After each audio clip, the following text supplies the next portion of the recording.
بسم اللہ الرحمن الرحیم۔ السلام علیکم دوستو۔ دجال کی آمد قرب قیامت کی 10 بڑی علامت میں سے ایک دجال کا ظاہر ہونا بھی ہے۔ ناظرین اکرام، اگر آپ اس چینل پہ پہلی دفعہ آئے ہیں تو سچی اور سبق آموز کہانیوں کے لیے چینل کو سبسکرائب ضرور کیجیے گا۔ آپ کی محبت کا بے حد شکریہ۔ دجال کا فتنہ تاریخ انسانی کی ابتدا سے لے کر انتہا تک کے تمام فتنوں سے بڑا اور خطرناک فتنہ ہے، جس کی بڑائی اور شدت کا اندازہ اس بات سے بھی لگایا جا سکتا ہے کہ ہر ایک نبی علیہ السلام نے اپنی اپنی امت کو دجال کا فتنہ سے ڈرایا۔ دجال کا معنی ہے بہت زیادہ جھوٹا شخص، کیونکہ دجال بھی حق کے ساتھ باطل کو ملا کر جھوٹ بولے گا، اس لیے اسے دجال کہا گیا ہے۔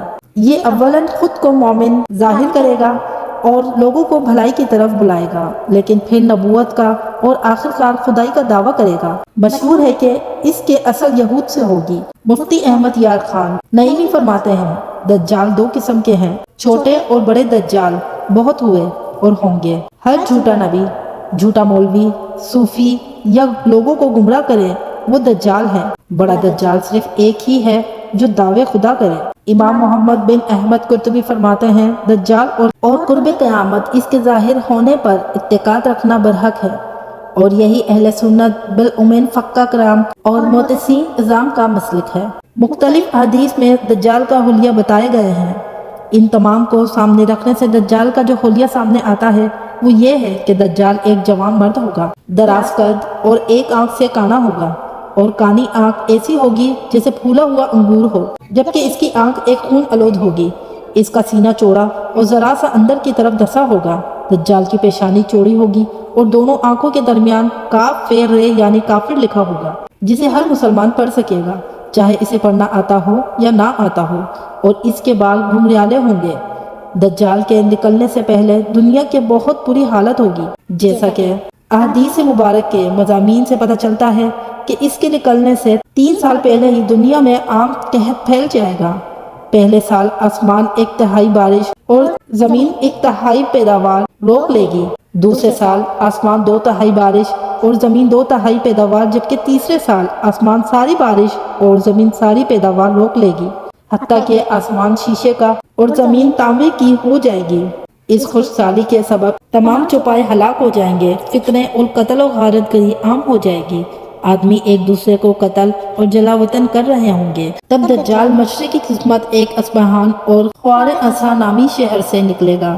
غذائی قحط کے علاوہ علمی اور روحانی قحط بھی برپا ہوگا۔ دین کے سلسلے میں لوگوں میں ذوق پیدا ہو چکا ہوگا، علماء اور دیندار لوگوں کی قلت ہوگی۔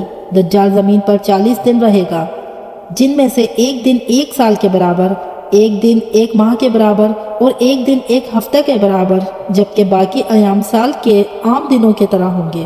اس مدت میں دجال اپنے گدھے پر سوار ہو کر ساری دنیا کا چکر لگائے گا۔ گدھے کا جسم اتنا بڑا ہوگا کہ دونوں کانوں کے درمیان فاصلہ 40 ہاتھ کے برابر ہوگا، اور گدھے کی رفتار کا یہ عالم ہوگا کہ 1 قدم اٹھائے گا 1 میل کی مسافت طے کرے گا، اور روئے زمین کا کوئی میدانی، صحرائی اور پہاڑی علاقہ ایسا باقی نہیں بچے گا کہ وہ نہ جائے۔ البتہ مکہ مکرمہ اور مدینہ طیبہ پر فرشتوں کا پہرا ہونے کی وجہ سے ان میں داخل نہ ہو سکے گا، بلکہ مدینہ کے باہر دلدلی زمین میں پڑاؤ کرے گا، اور مدینہ پاک میں زلزلے کے 3 جھٹکے آئیں گے، جس کی وجہ سے ہر کافر اور منافق مدینہ سے بھاگ نکلے گا اور دجال سے جا ملے گا۔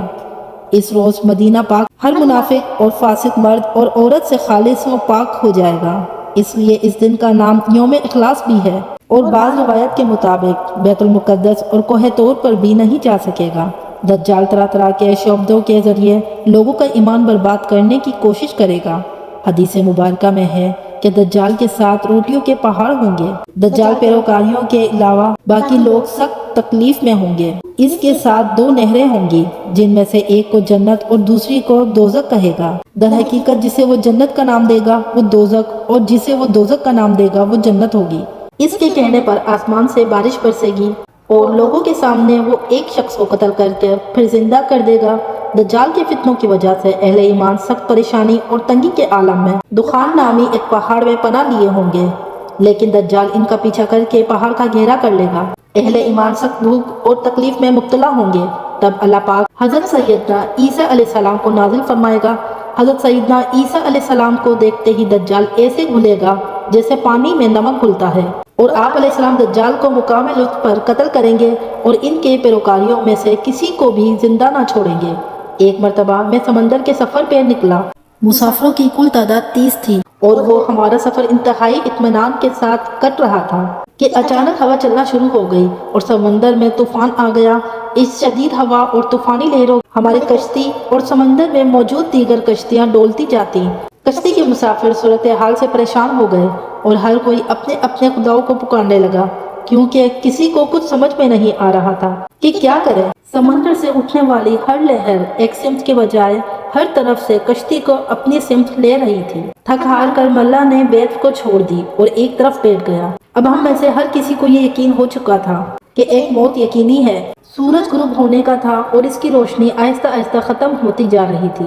شام کا اندھیرا اور منزل کا کوئی پتہ نہیں تھا۔ یہ بھی خبر نہ تھی کہ کشتی کس سمت میں جا رہی ہے اور سمندر کی لہریں اب کب تک کشتی کو سلامت رہنے دیں گی، اور خوف و ہراس کی حالت میں رات گزر گئی اور صبح کی ہلکی ہلکی روشنی ہونے سے ہر طرف اجالا ہی اجالا ہو گیا۔ کشتی کے رات پر ہچکولے کھانے کے بعد کسی کو کچھ خبر نہ تھی کہ ہم کہاں پہنچ گئے۔ پھر اگلے دن بھی اسی کیفیت میں گزرا اور پھر اسی طرح رات کے بعد دن اور دن کے بعد رات آتی گئی اور ہماری کشتی کو سمندر میں پھنسے ہوئے پورے 30 دن گزر گئے۔ پھر اچانک 30 دنوں کے اس صورتحال کے بعد پھول بٹ کے مسافروں کو دور سے ایسا نظر آیا جیسے درخت سمندر میں کھڑے ہوں۔ 30 دن سے مصیبت میں پھنسے ہوئے مسافروں کو یہ منظر دیکھ کر امید کی کچھ کرن نظر آئی اور ملا نے جلدی جلدی وہاں پہنچنے کے لیے پوری قوت کے ساتھ جب پونچھ لانا شروع کر دیے اور کشتی کو تیزی کے ساتھ ان درختوں کی طرف لے جانے لگا۔ کشتی میں موجود مسافر جنہیں یقین ہو گیا تھا اب موت کے سوا کوئی چیز نہیں، ان کے چہرے پہ زندگی کی امید نظر آنے لگی۔ پھر کشتی جو جو قریب ہوتی گئی درخت نظر آنے لگے۔ سورج غروب ہونے سے پہلے پہلے ان درختوں تک پہنچ جائیں تاکہ کہیں ایسا نہ ہو کہ اندھیرا ہو جانے کے باعث ہم اس آخری امید سے بھی ہاتھ دھو بیٹھیں۔ پھر کشتی آہستہ آہستہ درختوں کی طرف بڑھتی رہی اور جب درخت قریب ہوئے تو سارے مسافروں کو یہ جان کر خوشی ہوئی کہ سمندر میں واقع کوئی جزیرہ ہے۔ ابھی تو سمندر مکمل غروب نہیں ہوا تھا کہ کشتی جزیرے کے کنارے پہنچ گئی۔ مسافروں کو اس جزیرے میں زیادہ دیر نہیں گزری تھی کہ درختوں کے درمیان میں سے ایک عجیب و غریب جانور نکلا۔ اس جانور کے پورے جسم پر بال تھے اور اس قدر لمبے اور گھنے تھے کہ یہ معلوم ہی نہیں ہوتا تھا کہ جانور کا اگلا حصہ کون سا ہے اور پچھلا حصہ کون سا ہے۔ سارے مسافر اس عجیب و غریب جانور کو دیکھ کر حیران و پریشان ہو گئے، کیونکہ ان میں سے کسی نے بھی اس سے پہلے ایسا جانور دیکھا ہی نہ تھا۔ اب اسی پراسرار جزیرے کو دیکھ کر سب پریشانی میں مبتلا ہو گئے کہ یہ کیا بلا ہے۔ ایک مسافر نے دوسرے مسافر سے پوچھا کہ یہ کیا چیز ہے۔ جانور نے مسافر کی یہ بات سن لی اور مسافر کے جواب سے پہلے جانور خود بولا، میں جاسوس ہوں۔ جانور کے انسانوں کی طرح گفتگو کرنے سے تمام مسافر مزید پریشان ہو گئے، کیونکہ آج تک انہوں نے کسی جانور کو انسانی زبان میں بولتے نہیں دیکھا تھا، نہ سنا تھا۔ چنانچہ سب یہ سمجھنے لگے کہ ہو نہ ہو یہ کوئی جن ہے اور ہمارے سامنے آ گیا ہے۔ تمہاری جاسوسی کا مقصد کیا ہے اور تم کس لیے جاسوسی کرتے ہو؟ ایک مسافر نے ہمت کر کے اس سے پوچھا۔ میں جس کے لیے جاسوسی کرتا ہوں اسے تم سے ملنے کا بہت شوق ہے، وہ تم سے باتیں کرنا چاہتا ہے، لہٰذا تم میرے ساتھ چلو۔ یہ سن کر تمام مسافر حیران و پریشان چپ چاپ اس کے پیچھے ہو لیے۔ وہ عجیب و غریب جانور درختوں کے درمیان رستے سے ہوتا ایک پرانے محل کے سامنے جا کھڑا ہوا۔ محل کو چاروں طرف سے بلند و بالا درختوں نے گھیر رکھا تھا۔ مسافروں نے وہاں پہنچ کر پریشان نظروں سے اس کی طرف دیکھا اور پھر جانور کی طرف سوالی نظروں سے دیکھنے لگے۔ جانور پھر آگے چلا اور سب مسافر کو ایک بڑے دروازے سے گزرتے ہوئے محل کے اندر لے گیا۔ محل کے اندر داخل ہوتے ہوئے سب نے دیکھا ایک بہت بڑا شخص زنجیروں میں جکڑا ہوا تھا اور رہائی کے لیے کوشش کر رہا تھا۔ ہم نے اس سے پہلے اتنے بڑے قداور اور اتنے زیادہ روب والا شخص کبھی نہیں دیکھا تھا۔ ایک مسافر نے ہمت کر کے پوچھا، تم کون ہو؟ میں کیا ہوں اور کون ہوں یہ تو تم جان ہی لوگے، پہلے یہ بتاؤ تم کون ہو؟ اس نے سوال کرنے والے مسافر سے پوچھا۔ ہم عرب کے قبائل الخیم جزام کے لوگ ہیں۔ اور ساتھ ہی اس مسافر نے اپنے ساتھ بیتی اور یہاں تک پہنچنے کی ساری داستان بتا دی۔ اس قید میں جکڑے ہوئے شخص نے کہا، ذرا مجھے نخلستان بستان کے متعلق تو بتاؤ، اس کے متعلق کیا جاننا چاہتے ہو؟ ایک مسافر نے پوچھا۔ خبردار، ان قریب ان پر پھل لگنا بند ہو جائے گا، وہ قیدی غصیلے انداز میں بولا۔ پھر وہ مسافروں سے مخاطب ہوئے، کہنے لگا، اچھا قبرستان کے دریاؤں کے متعلق تو بتاؤ۔ مسافر نے کہا دریاؤں کے متعلق کیا پوچھنا چاہتے ہو؟ وہ بولا اس میں پانی ہے۔ مسافر نے کہا ہاں اس میں پانی ہے۔ اس نے کہا ان قریب بس اس کا پانی ختم ہو جائے گا۔ پھر وہ کہنے لگا کہ زغر کے چشمے کے متعلق تو بتاؤ کیا پوچھنا چاہتے ہو؟ مسافر نے کہا یہی کہ اس چشمے میں پانی ہے کہ نہیں، اور اگر وہاں پانی ہے تو پھر وہاں کے لوگ چشمے کے پانی سے کھیتی باڑی کرتے ہیں۔ پھر وہ پوچھنے لگا اچھا مجھے بتاؤ کہ امیوں کے نبی محمد کے بارے میں تو بتاؤ۔ مسافروں نے جواب دیا انہوں نے مکہ سے اپنی دعوت کا اعلان کیا اور اب وہ مکہ سے نکل کر یثرب میں موجود ہیں۔ کیا وہ عرب کے لوگوں کے ساتھ کوئی لڑائی لڑے؟ عربوں نے لڑائی میں ان کے ساتھ کیا سلوک کیا؟